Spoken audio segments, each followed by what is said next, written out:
Okay, so we're gonna talk transitions. Okay, there we are. There we are. How many of you feeling it? Feeling it. All right, let's start with something that, just to ground in an experience some of you may have had. How many of you have moved? All right, who can tell me just the basic procedure of the move? Just like, this happened, this happened, this happened. What happened, like, to us, or what happens in the move? In the move. Well, you decide you're gonna move. I'm assuming. All right, let's just talk about a move. A move? Your move, from your perspective. First, this happened and this happened. This, Okay, not well, like a general move. I was, like, at the time I was 9 years old, Uh-huh. so I didn't have to make the decision to move. It was made to me. And what happened was my parents went out to New Mexico for like a couple weeks. And we lived with my grandmas and my aunts. They sort of bounced us around for a little bit. And then they came back, my parents came back, picked us up. We all drove to New Mexico, pretty much leaving everything we owned. And then started it again. And we got there at like 3 in the morning, went to the store, got a bed, and we started over. Wow. That's an unusual move. So, why is that an unusual move? What's unusual about Priya's move? I didn't bring anything with me. Okay, so let's just remember that. So let's talk about another move, someone else's move. Yep. Last year during spring break, my dad texted me and said that him and his girlfriend, they're not married, were looking at houses. And he sent me pictures of a house that they were looking at. No, I didn't have any idea that they were. And then he said, "Do you like this house?" And I said, "Yeah, it's nice." And then the next day he told me that they had to try to close on it as soon as possible or they weren't going to get the price they were getting for it. So then within a couple of days, it was decided that we were moving from my childhood home that I was born and raised in to a different house. And then I came home from school and I didn't even unpack my stuff that I brought with me because I was like, there's no point. And then about a couple weeks later, we moved to a new house in Pennsylvania. Have you been there yet? Okay, so tell me about the move. So the decision was made, and then when did the move actually begin? It started a little bit sooner for me than it did for them, because I had all that stuff in my car, so I was like, can I just put it in the house even though we're not officially moving in yet? And the owners over there were like totally okay with it. So I think I really moved in like the last week of May. Mm-hmm. So you moving the stuff that would normally be at the other house to that house, and then your dad packed up The next week. in the move. He packed up stuff. Well, we all packed up stuff. Oh, so you packed the up. rest So of you my all stuff. packed up, and that's when the big move began. When you were packing up stuff Mhm. at the old house. And you left the old house and went to the new house. Mhm. Okay. So remember we're talking about transitions. So the move began with packing up the old house. So the move began with an ending. The move for you began with leaving that stuff behind. So when we think about transitions, so often we think about the beginning. We think, oh, but the transition actually begins with the ending. This is according to this model, the Bridges model. So then there's this neutral zone. And my guess is for when you moved in that new house, Priya, did it feel at home immediately? No, No. of course not. And this house? No. There's a reason. That's the neutral zone. You're in it, but it doesn't feel right. This doesn't feel like home. It's not yours. You don't know what it's going to feel like. You don't know if it will ever feel like home. It's kind of disconcerting. What were some feelings you had at the time? I remember waking up the next morning, and I got up. Me and my sister were sharing a room, but she got up earlier, I guess. And so I woke up like completely alone in the room, and I was like, I tried to like leave, but I didn't know where I was going. So I'm like, I sort of walked down the hallway. I'm like, I don't actually know where I am. Confused? Like, completely lost. I had no Lost. idea where I was. Lost. And then like I went to the kitchen. I saw my family. I'm like, okay, they're there, I know where I am, I have like a more ground. Right. But lost was it? Mhm. Yeah. How about you? I just felt kind of numb. Numb. Yeah. So those are feelings that happen in transition. So yeah, in the workshop yesterday we had the perspective students. We had tons of different feelings in the room, but there was anger and sadness. And in transition often has all of those feelings involved. And again, a lot of you are transitioning from college into the great big world, right? This is a big transition, and this is a big transition. I remember mine really well, and I'm excited that we're going to have some time to talk about transitions in the context of that, because I think it will really help you with it. I really hope this will help you with the transition, and your understanding of that on a personal level will help you lead, because leading involves two things. At its most basic, if Goma decides that she's going to lead us to Tammy's office, what two things have been involved? We have to get up. Goma has to know where Tammy's office is. So, The direction and getting there. right. So it involves, if Goma goes by herself, is that leading? Right. So it involves other people. And it involves change. Those are the two things that always have to be present. So understanding change and transition, just like understanding people, is critical. And you have change models. I mean, you've worked on change models, the adaptive leadership model is a model of change. This model is a model on transition, and it works really well with adaptive. It's not in any way contradictory. It's I think it's very much in keeping. A big distinction that Bridges makes is between change and transition. And that distinction is, he says change is like what we think of change. It can be minor, it can be major, it can be. But transition involves a shift in something deeper and more that's potentially transformational. Not everybody transforms in a transition. If we skip over steps, we refuse to look at the ending, we refuse to mourn the loss, it's a little bit like the technical and adaptive. If we deal with the transition technically, the potential for transformation is reduced, if not destroyed. If we deal with it more adaptively, which I think this model is more of an adaptive model, then we have the potential for transformation. Because the hope is, right, that a year from now, you're not exactly the same person you are right now. That you've opened in some pretty important ways. That's the hope. And I can remember when I was in college, and I went to UVA, which was kind of there's elements of it that's kind of a party school. And there were people that were in their mid to late 20s coming back exactly the same. Or people that they never, or they were really slow in actually making the transition. And that it's felt sad, right?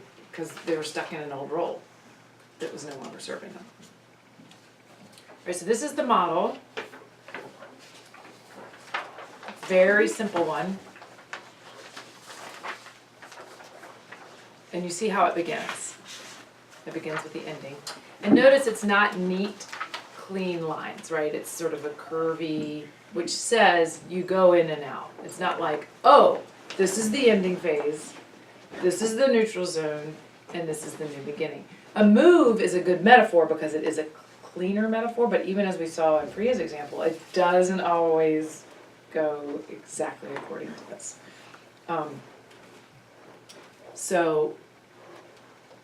And according to this model, the way we handle the ending and our focus on that, the way we handle the neutral zone, is the critical part of the transition. But what do we end up usually doing? Disregarding the ending. Mm-hmm. And where do we focus? The beginning. Yeah. Right. So the hope here is to get this process a little more intentional for you all. so that you don't lose the parts that can really serve you and set up that beginning in a way that's really aligned with you. That's what I'm hoping for today. Does that sound like a pretty good goal? And then to connect that to leadership.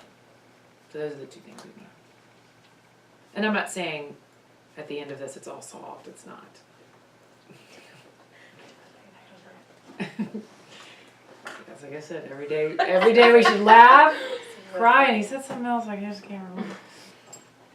I don't know, kiss somebody, love somebody, tell somebody you love them probably, right? Yeah, we accomplished those things. There you go.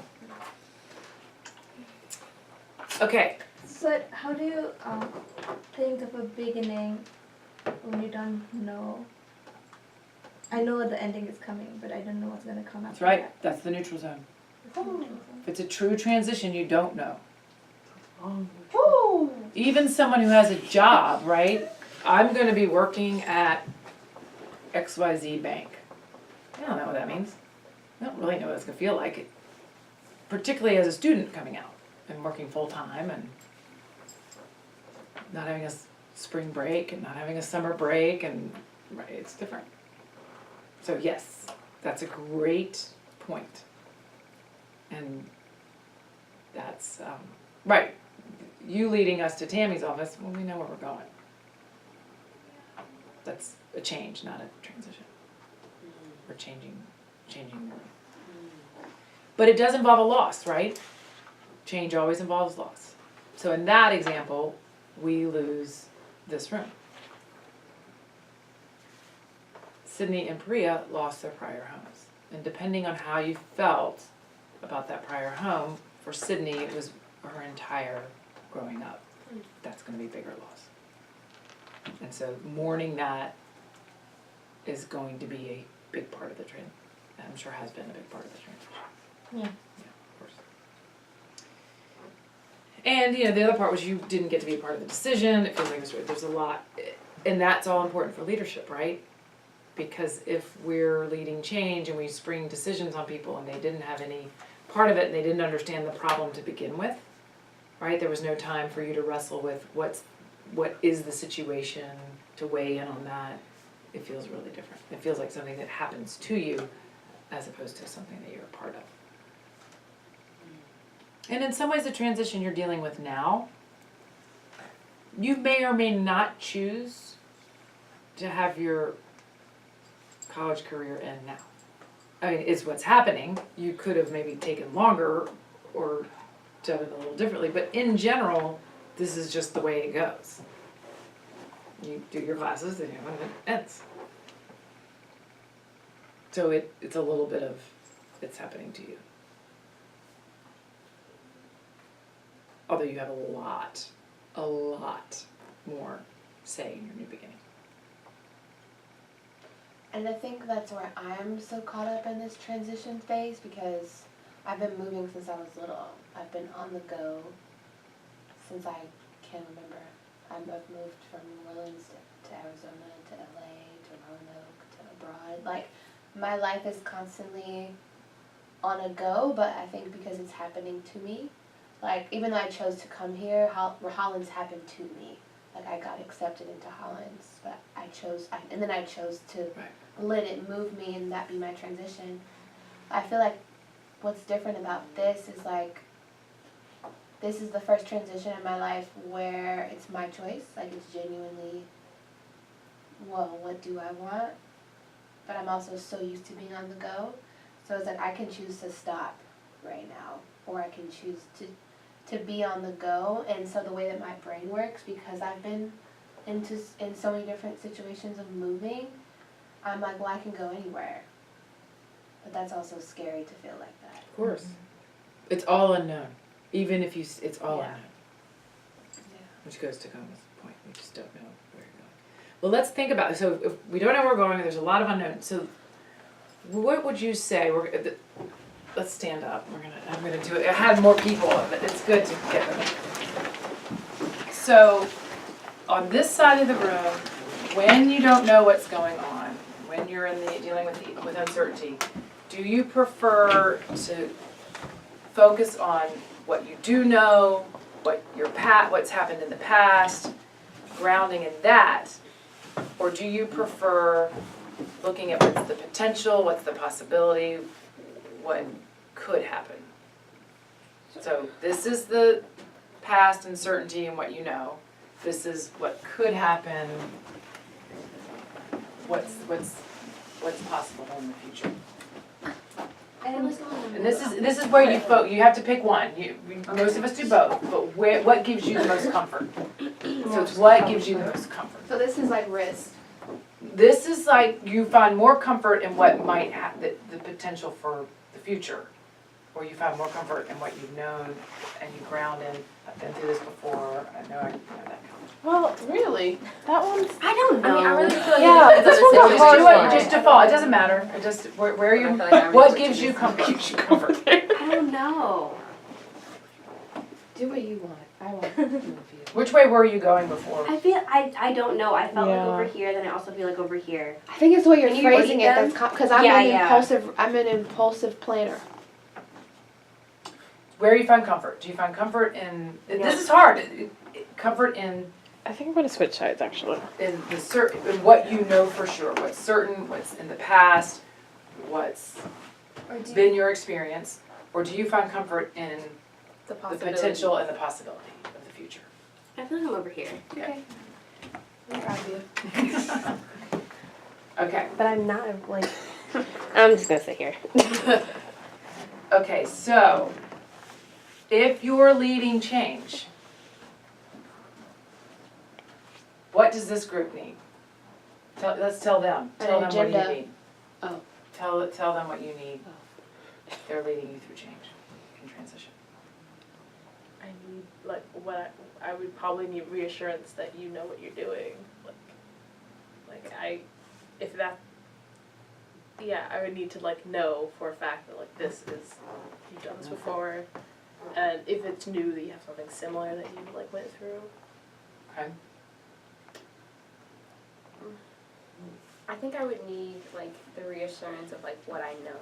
So like in this time of transition, what I know is like that my family loves me, or like that, you know, this isn't gonna be the end of the world. Like I need to like know the concrete things that won't change as I'm going through change. I think I need a lot of time to cope with the loss and a lot of time to fully understand and grasp whatever the new plan is. Yeah. What do you all need to go through the transition? What could you tell? If they're leading you, what do you need? I What need could to help? know that if this option doesn't work out, I'm still going to have more options. That this is a possibility, not the only way. Okay. I need to know like the amount of growth that is possible, so that I can like feel like Potential growth. that's a possibility for me personally. Anybody else? Yeah, I didn't really know what I did. That's okay. You know, I mean, not everybody has to answer. I just need to know how. I was talking about this earlier. I don't need to know the why I'm doing it. I just need to know how. How's this gonna go down? Like, how's this going to go down? Because I know it's a big deal to not know what I'm getting into, but I like the possibility. So if I can get there, that's all I need, really. Do anybody want to add anything? No, I'm just sitting here. No, you're fine. Nobody has to answer. But do you hear the difference? Do you hear the difference? You're the other one. And so if you're leading change and leading transition, think about what the people need, because it's going to be different, and you're going to have to provide a lot of different things that are not intuitive to you. Because my guess is showing how there's growth is not intuitive for you all. And I would think saying, reminding of the love and support, or that may be a little more just from your training as well, but some of the things that they were saying, the experience, that you've done this, if you haven't done it, that you've been through something similar, that may not be intuitive either. So just remember, we have different default reactions, and they're pretty primal. Everything y'all are talking about, if you get deep enough in it, is primal. Okay, so let's see if this lines up. It did not line up yesterday, so it'll be interesting to see if it lines up today. If you're faced with the change that just comes straight at you, would you say you lean towards Optimism, oh, this is gonna be great, it's gonna be fine, everything's gonna be terrific, or pessimism, what's happening, this is probably not gonna work out well. What's that? I feel like it depends Which on the side? type of This is thing. optimism, this is pessimism? Like Let's do right, optimism over here, pessimism like over here. when we write Like find in the out middle. what. Right, find out, the Like the knee-jerk immediate reaction reaction. is, It's difficult to say. I it's build difficult, to the other one was too, But so it's your I knee-jerk, don't start off very your first often. reaction is, no, this isn't gonna be good, or your first reaction is, oh, this is gonna be great, this is gonna be amazing. I mean, it's not great. It's No, like, I'm a- okay, but I can do this. I feel like it depends on the situation too. Yeah. It does. All this If is, it's this a is all negative artificial, we're artificially dividing. Most of the time. What that. Can I stand in the middle again? Optimism, Can I so say what we're something? looking for is your crutch. What is your crutch? I'm thinking of like your gut reaction, like you find out something, what do you immediately do? This is optimism over here. Wait, This is optimism, oh, then this I'm is over pessimism. Yeah, I was like, Yeah. I immediately think of that Change? thing.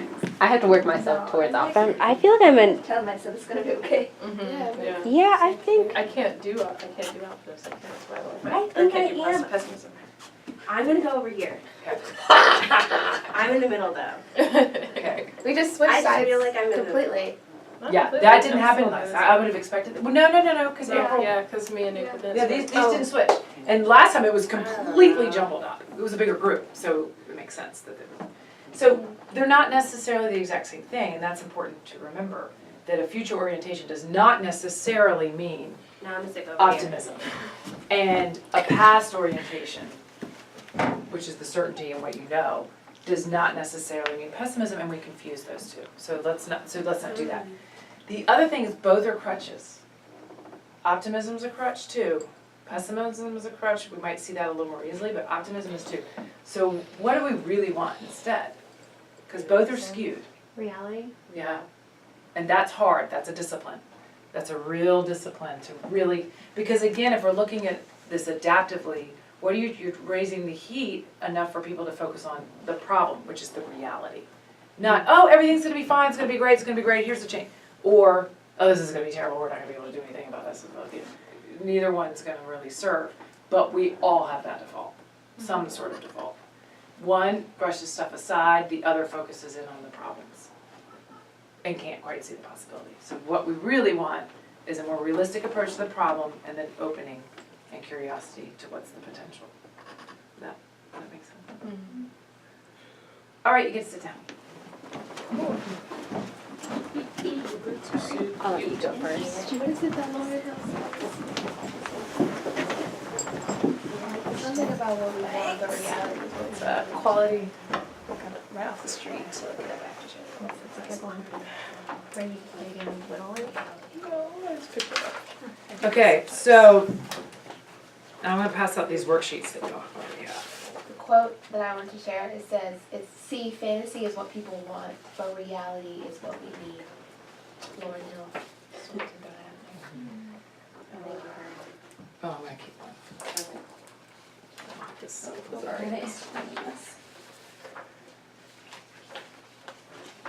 And we're gonna send out an electronic copy, because I hope you can use this. I've had clients and people use this throughout, in different points in their lives. So again, this is all based on this Bridges model. So we're so lucky that this guy thought of all this stuff. When we talked about the ending, we talked about loss. You all already know that change always involves loss. So if we're talking about an ending, the number one thing we have to deal with, as you are super and deeply knowledgeable about at this point, is that it creates loss. So one of the things to understand when you're going through transition is, how do you deal with loss? So if you think back, I'm just gonna ask you to think back. Can everybody think back to a loss of childhood, a childhood loss? It can be big, it can be small, you're not gonna have to share it.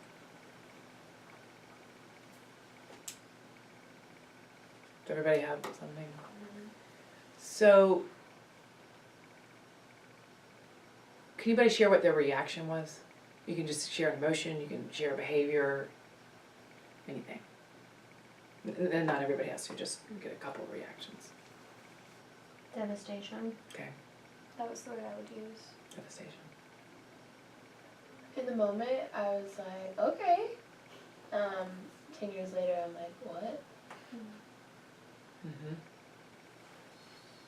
Late reaction. So there's a bit of denial, would you say? I was young, I didn't know what was really happening. Okay, so developmentally you couldn't understand, so that's a Yeah. little different. Like, I moved from New Orleans to California, but now I'm just like, that changed my entire life. Well, and at that age, who you're with is kind of your space, more than the actual place, developmentally. What else? For me, it was more like, it was, I guess more focusing, and that like, I realized like, oh, so that was taken away, that I took for granted, so now I have to like, replace it, or like be more like, so like it focused me, and I think it like just sort of pushed me forward. It focused you on filling the void? It focused me on becoming more self-reliant. Okay. So that I More could rely self-reliant, on but- myself. Anybody else? I would say lost. Lost. Alright, so these are your kind of, very often, because those are real formative experiences, this sort of sets up your default. Again, the good thing about defaults is you don't actually have to stay there. As you become adults, you get to choose different reactions. Not the feeling, but the actions, right? So we talked a lot about feelings here, but let's say for Priya, becoming more self-reliant, that might be a default, which is fine. There may also be an opportunity to open to pulling in more support and rounding that out. It definitely doesn't help as a default on any team project I've ever worked on. There you go. But you're seeing it play out. Yeah. Great. That's great awareness on your part. So that's why it's helpful to think back to your default reaction. Does that make sense? Because very often, even if the organization is dealing, let's just keep it here. This transition, some of what you're gonna experience and some of your reactions are going to be the default reactions. Default reactions, again, aren't necessarily bad. Some of them could be ones you want to keep. Usually you just maybe want to broaden them. Some you may want to chuck. But you get to decide that. Okay. Let's see. I want you to do pairs, real quick pairs, because I want to talk about these dis words. So we've got disengagement, dismantling. Well, you can read them. They're all there. And we're going to have 4 pairs. So let's put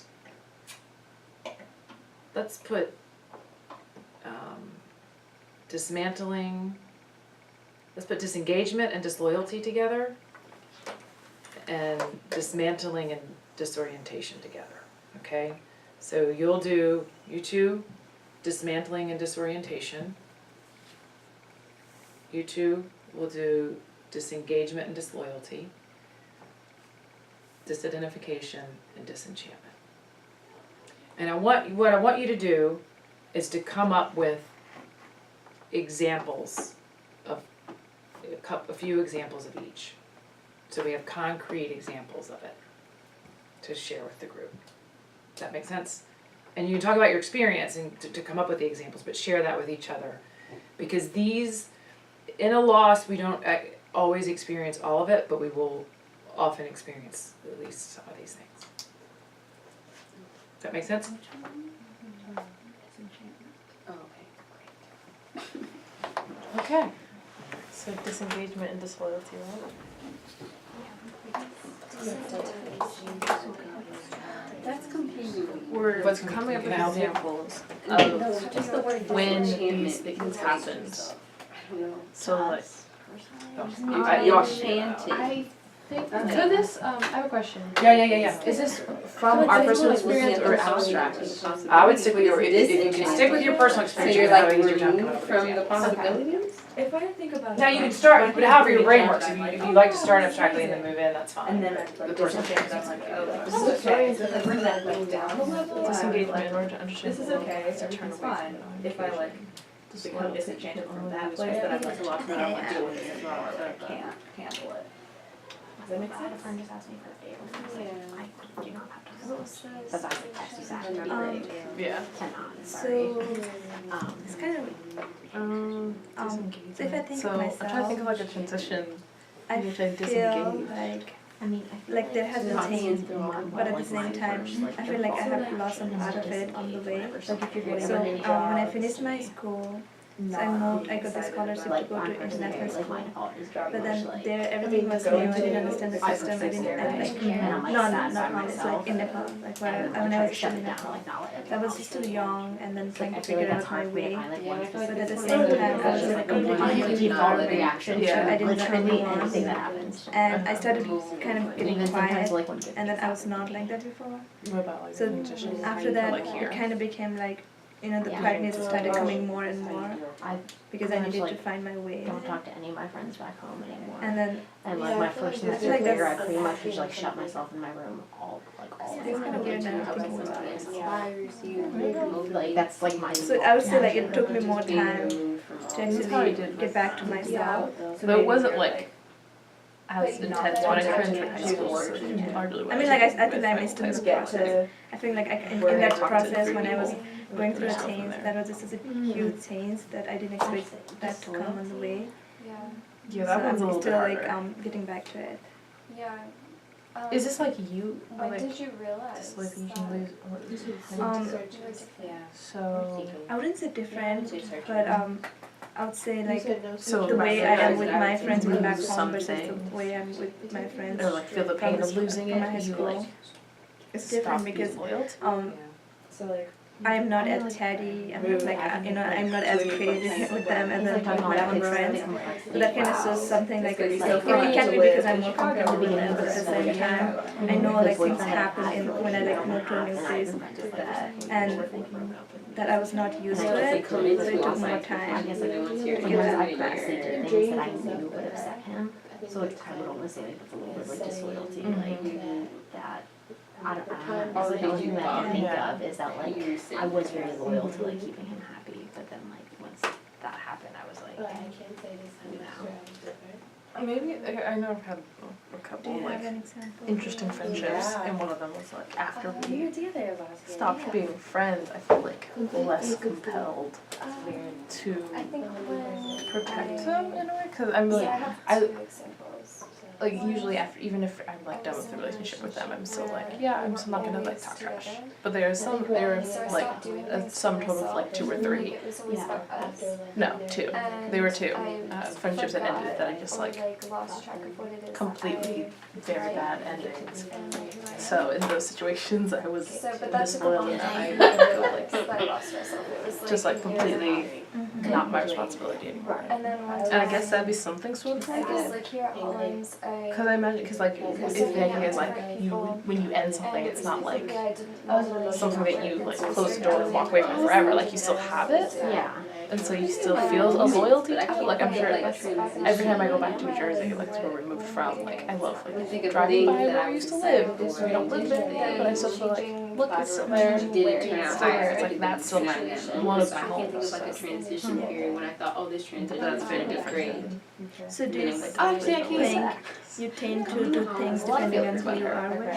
I came in with such high expectations. That was, I'm sorry, I got Yeah, I really. think the people around me. Yeah, apparently this is something I'm dealing with right now. And I was more, I mean, I that's guess, fine. disenchanted by it. I think loss It's doesn't like now, ever and I really think go about it like away. that, yeah. There was a big time of transition And that's in my what life, makes and I came things into like it with all this disloyalty a little bit more dangerous. expectations. And disengagement, I imagine. It wasn't that it wasn't great, it just wasn't all I had Because anticipated. it doesn't ever go away. You Which know, I guess like is to re-engage. That's definitely like If I'm trying to like bring it back never from been like there. huge moments. Like if I'm like making bowls of toothpaste. That was I after. don't I was know. thinking Yeah, that's what I'm saying. I know. I pushed off when when I was for like, so nobody's long that used it. So yeah, I had like tons of those moments, but I keep getting, that's my biggest transition. We're wrapping up. But still, Everybody has some examples? Yes. Do you need any more time? Yeah. Everybody need anything? Any more time? We're good? All right. Let's hear. We'll start with disengagement. That's us. Well, like, when we were talking, I was, like, saying that my initial default to any kind of loss is always disengagement, personally. And that, like, even, like, for, like, Ray was asking me, about, that's her name, right? Yeah. I had a panic moment. I was like, I know that's her name, but like for a second I was like, what if it's not? I'm so sorry.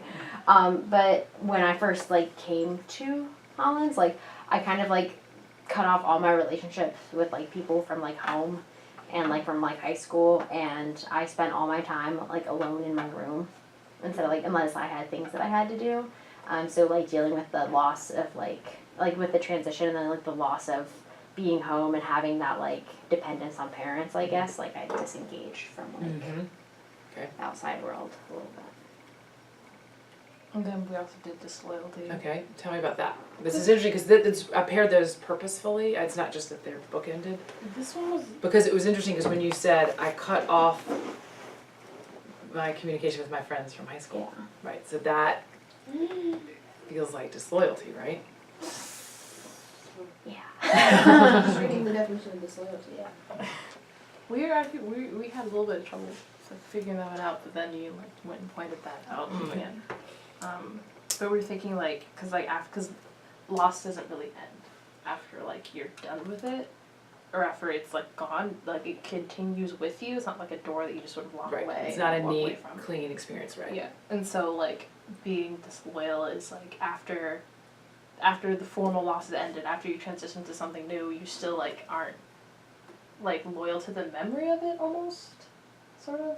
But yeah, and I brought up one of my, I've had two very bad friendships in my life, and one of them ended horribly, but as a rule, even like there are other friendships that ended, but I've never like, I don't like bad mouthing them behind their back.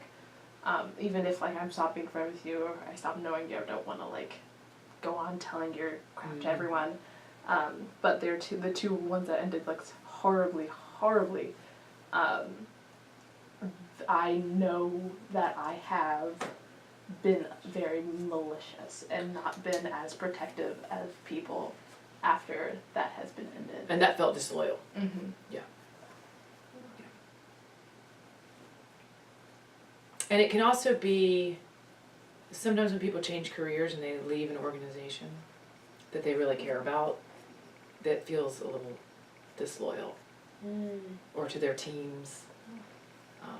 So there's multiple forms, and Priya, you gave a really intense form, which is helpful, and also very self-aware and brave to share.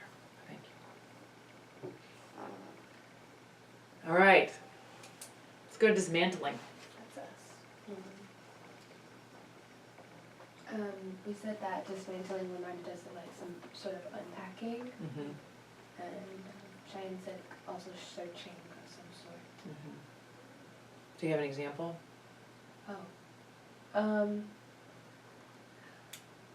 It's okay to say no. Yeah, no. Well, can we say disorientation? Because we kind of, disorientation is our other word too. Mm-hmm. You want us to, yeah, you can do disorientation. And disorientation, we said, was like loss of reflection and like lack of like remembering. Whatever you were using. Well, think of how many times people said lost. I felt lost. That's classic disorientation, right? I don't know. And when Goma was saying, well, what if you don't know what's going to happen next? That's disorientation. You just don't know which end is up. And that's a pretty powerful feeling. I think that one is pretty universal. I think it's pretty hard to go through a major transition without experiencing that. Yeah, we were saying that we both went abroad So the going abroad, you have to unpack that you're there and, reflect that you're about to be in this experience. But then the coming back part also requires an unpacking because you just left. That's an interesting example because you expect to be disoriented when you go. You expect not to know where to go and to make a cultural mishap and say something wrong or get turned around. What you don't expect is when you come back to be disoriented. But because what's happened is you've changed and you've come back to this place and your interaction with it is still disorienting because you're having to re-navigate some stuff that is supposed to feel familiar but somehow feels unfamiliar. But it's a great example of disorientation on both ends. And so dismantling could be a belief. It could be take a move as you thought you would always leave somewhere, live somewhere. You thought you'd always live in New Orleans, and then you move. I have an example Yeah. that maybe a lot of you could relate to, like when you find out your parents don't love each other anymore, and like that's something you might have always, you might have seen it coming, but you didn't realize No way it was you could, there until they say it. And there's an actual dismantling of that relationship as a result. It's no longer the day-to-day living together. That's a dismantling. That's So kind of a like really powerful example. Like a reroute, like a reboot of something that's like ritual or routine. It's not the reboot boot. It's the pulling apart. The unpacking. It's the pulling apart. Yeah. Pulling apart. So that is an actual pulling apart of a relationship. And any of you have had friendships or romantic relationships, dismantling is absolutely a part of that. And part of what you were talking about with the disloyalty is a dismantling. You're discharging some of the energy that went in. Does that make sense? Yeah. Okay. Disidentification. This is a pretty deep one. So that's why it was on its own. It was us. I have an example, but so when I left home pretty early, like when I was 14, 15. So that was to go to a high school that I got a scholarship for. It was a pretty great high school, but I was not ready for it. In the sense that I didn't know what to expect, kind of like the same feeling right now. Right. But True transition. yeah, I was going through the transition, but the high school was it was mostly for rich kids. If my parents had to pay, then we wouldn't be able to afford to go there. But I got this scholarship, which was good for my future and all that. But going there made me feel like I kind of lost a part of myself because I was in a new situation, new environment, and I started getting more quiet because I didn't know much about the area. So I was just observing more, but at the same time I was losing some part of myself that I was not as chatty as I used to be before. I was not talking as much, I was not participating as much. So I think I'm still recovering from that, even though I was there for 3 years. But it still doesn't feel like I have been to myself all over. And how I realized that was when I am with my friends from back home, I'm different. I feel myself, and I'm okay, this is me. But I'm with my friends from my high school. You don't feel the same way. I don't feel the same. Feel as much yourself. It's interesting, and it'll be interesting to keep how to integrate. And it sounds like you're very much still in the process of integrating. One of the examples that came up yesterday, which was from, and I mentioned it earlier, from Shelby, the missions counselor. Oh no, I didn't mention it in here. I mentioned it earlier in another meeting. She said, because it was great, because she was just there doing her work, and she was like, I have an example. And she said because she graduated last year, and now she's in missions, and somebody said, she said, I'm a Holland student. And I think it was her significant other said, you're not student anymore. You work at Holland. It just was a habit. But her identity as a student, and this is an identity for you, unless you're going to grad school immediately, that identity is gone. Sorry. I know, I'm pushing this hard. Yeah. Yeah. And that's again, it's a loss. It's a loss of identity. And it's what you've been, most of you, since you were maybe in preschool. I thought of another example. Yeah. Is when you have things in your life that are taking priority over yourself. So like trying to please somebody, being in a dependent relationship, Yeah. trying to live up to expectations of those around you, you kind of lose yourself and what it is that you want. And then another one that's similar to what Goma said about being different around her new friends at the new high school is how the people you surround yourself influence the decisions you make. So when I moved to Roanoke and I started hanging out with a new group of people, I started doing things that I wouldn't have done back home. And it all happened so fast that after like the first year, I was kind of like, who am I and what am I Right. doing now? And so your identity was a person who would not have done those things, whatever that, Yeah. I don't know what the things are. So let's say it was, we'll pretend like you were experimenting with things you wouldn't have, like, I'm a person who follows the rules, to, I'm a person who sometimes breaks the rules. I mean, that's a different identity, right? I'm more experimental. And our identity does open, and sometimes it goes in directions that it isn't in alignment with our true essence, and sometimes it opens to get closer. And that's part of what transition gets us. If we slow down and we mourn our endings and our losses, and we don't jump from the ending straight into the new beginning because we can't tolerate uncertainty, then we can start aligning that identity in a way that's really closer to our essence. Does that make sense? Another thing that I was thinking of was like my brother was in a long-term relationship and then it ended and he was like, someone asked me the other day if I had a girlfriend and I instantly said yes, and he's like, and it's just because I haven't gotten to the point where I realized that I'm single and no longer in a relationship. Great and that example. like, he's like, I was a partner, I was in a partnership for so long and now I'm just by myself. Right? He's like, and it took me a long time to be able to like bridge that gap. Absolutely. He's like, you know, you like miss the routine of someone, which is why he was like, you know, I don't miss her sometimes. He's like, I miss her, but really I miss the routine of like what we were. That's part of that, and being identified as a couple. When you're no longer identified as a part of a couple, I mean, I know this one really well. And all of a sudden you're on your own. That's a big role change. Mm-hmm. So And it requires a big adjustment. And like even now they haven't been together for like a year, and sometimes he's like, I still like even when I see her, I go into that mode that that's my person. Sure. I feel like sometimes though, like disidentification and disloyalty are kind of combined a little Yes. bit, because I feel like in a lot of loss you do feel a little bit of disloyalty, and that if being loyal is what you consider a core part of your identity, then like you kind of have a loss of identity whenever you have to choose your well-being over loyalty.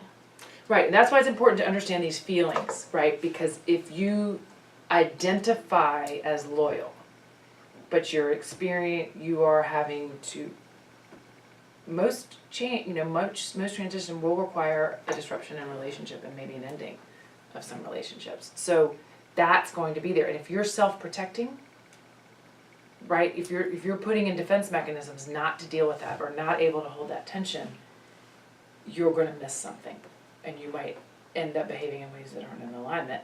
But that's because you're protecting an old identity that needs to open. Because while you may be loyal, generally, we're not all going to be loyal to the end with every single person who comes into our lives. Right?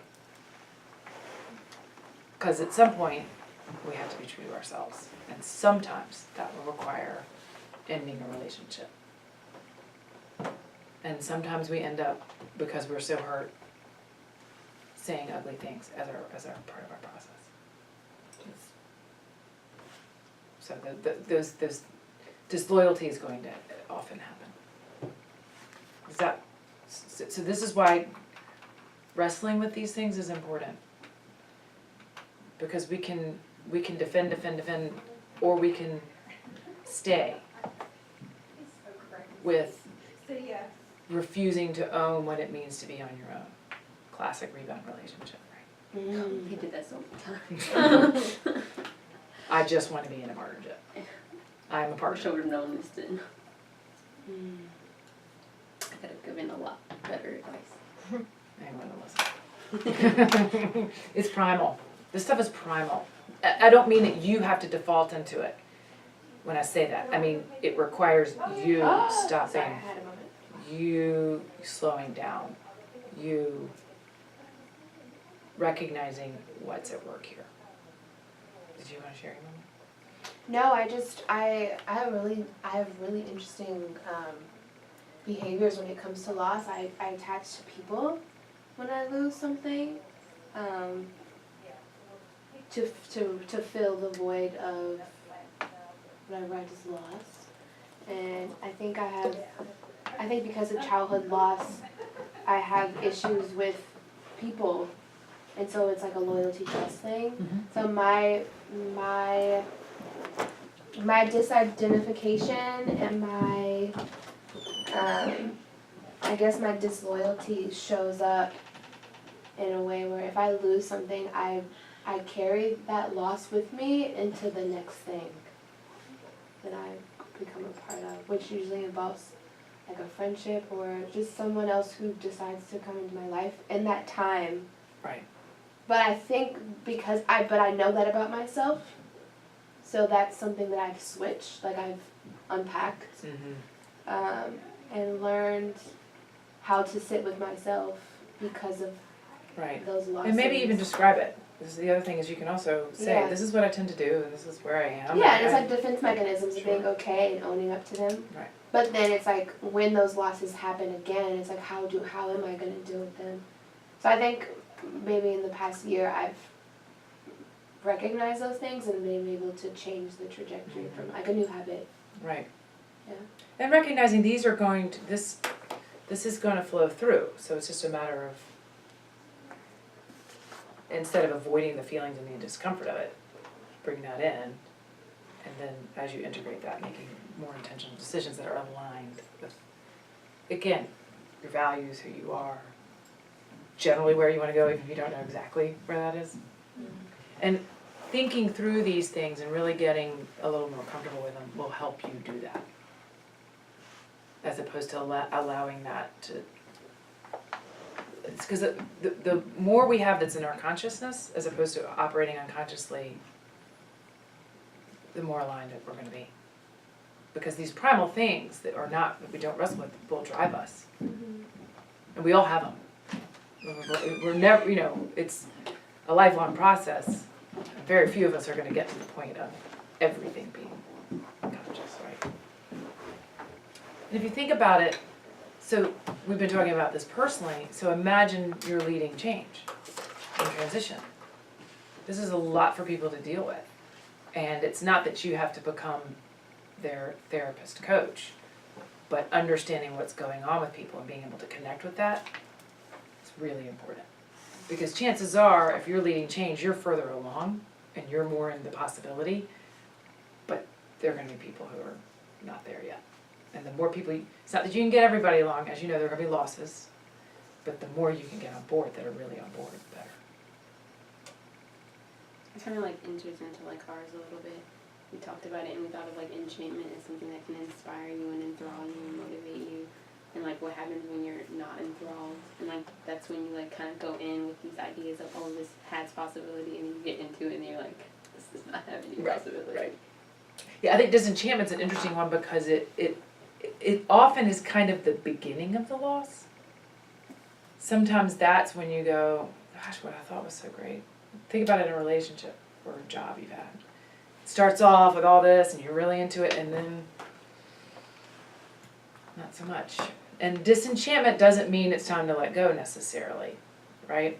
But in the process of letting go, you will often feel disenchantment.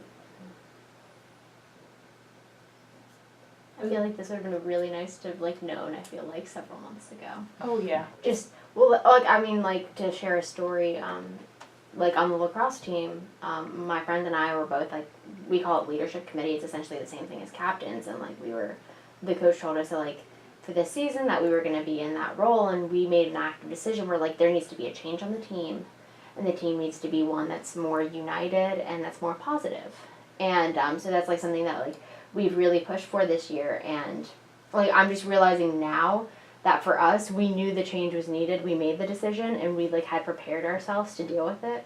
But the people who had been with the team for a little while and were used to the changes that were made, they did have some of these reactions, and I feel like we weren't compassionate to them at all because we were like, this is a necessary change. Why aren't you guys seeing that this is necessary? Very common. That's a really common thing.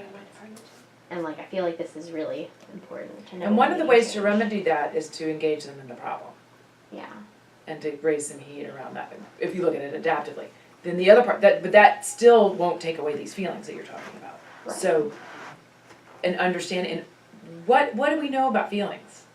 You can't change them. No. So what do? What's the best thing you can do? Support. Adjust them. Right. So if you're dealing with somebody else's feelings, it's the same thing. Just connect. Just sit with it. It doesn't have to be scary. What happens is we're worried that those feelings are then gonna propel them to undermine. Mm-hmm. But what happens when you have a feeling and someone dismisses it? How do you feel about that person? Like they're in a leadership position, you know that they're not supposed to be a leader. 'Cause they're The not. distrust. There's a distrust.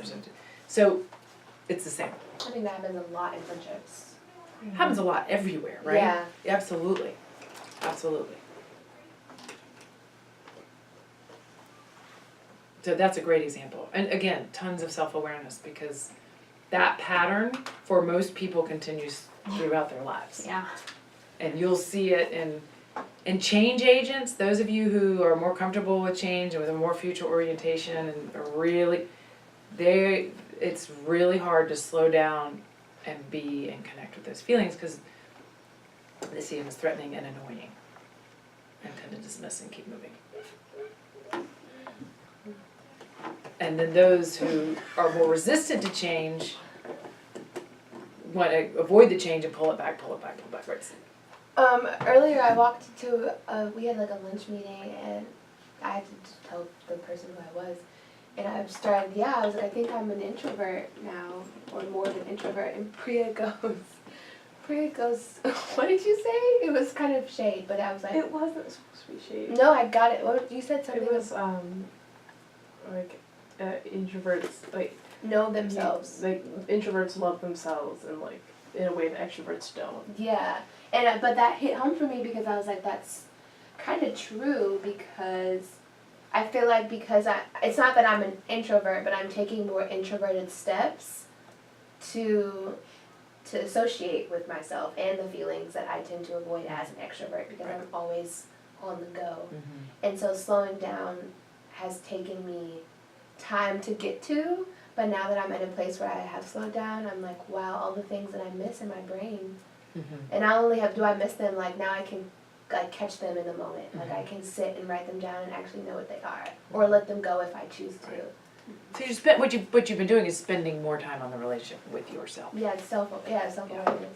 It won't necessarily change. So and maybe over time you're getting more energy from being on your own. But again, introvert versus extrovert is all about energy. Mm-hmm. Introverts get energy being on their own. Extroverts get energy from other people. Sounds like you're getting some more energy on your own. You're still going to need to be with I do. And it sounds like what you're talking about is kind of like flipping the extroversion on its head. So like you're like recognizing yourself as a person, and so if you count yourself as a person, you are spending time with a person. It's just a different type of person. Yeah. If that makes sense. It totally makes sense. Ooh, make that into a graph, sis. Like make that into a graph. You'll be able to sell that. You could have make a whole book about that. Yeah, that was good. That was good. Turn the extrovert on its head. Ooh. Write a book. But it really could be the path for extroverts to a more balance, more of a balance. And then now the next thing you need to do, Penny, is how do introverts get the path to getting more energy with other people? So that would be the book. So that would be the book. Extrovert goes head, introvert. Yeah. Again, we're always talking about tension and balance, and it's gonna be different That's for all of us. actual. That's the book. That's the cover me doing this. It'll sell millions of copies. It'll be in every waiting room ever. Imagine at the dentist with its parents. Okay, we're not gonna be able to go over the whole worksheet, but I really encourage you all to work on this yourself and pay particular attention to the expectations part.